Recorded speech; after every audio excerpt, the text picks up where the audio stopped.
And the devastating winds that have been transforming wildfires into blowtorches have persisted for another week. The fires are threatening lives and wreaking havoc on homes, businesses, and cultural landmarks in Los Angeles and the rest of South California.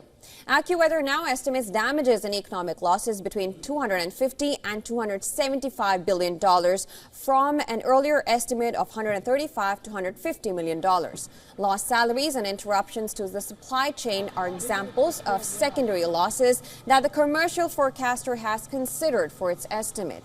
According to Edison International, the Southern California Edison Company is ready to turn off power if the next round of strong winds makes it necessary. The company's website states that about 430,000 customers will be affected by schedule disruptions. AccuWeather's chief meteorologist Jonathan Porter said this is already one of the worst wildfires in California history. On Tuesday, the U.S. Storm Prediction Center warned of extreme fire conditions throughout 5,872 square kilometers around Los Angeles. This is due to the resurgence of winds which will whip flames with gusts strong enough to cause tropical storms. Conditions will remain critical until Wednesday for an even bigger area, which is home to almost 9 million people. More than 12,000 buildings and more than 40,000 acres in the Altadena and Pacific Palisades neighborhoods of Los Angeles have been destroyed by the fires.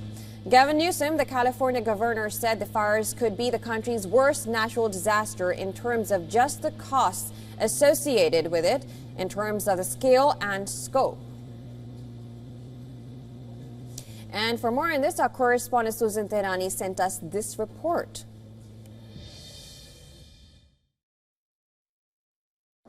The recent California wildfires have caused unprecedented economic damage. They are still ongoing, by the way, potentially making it the costliest in U.S. history, from property losses, which are direct, to health-related expenses, to significant indirect costs. Supply chains have notably been disrupted, notably for goods reliant on California, and also its infrastructure. Agricultural production has also suffered due to smoke exposure and the damaging of crops. The technology sector will likely face delays and increased costs, especially for components either made in California or transported through that state.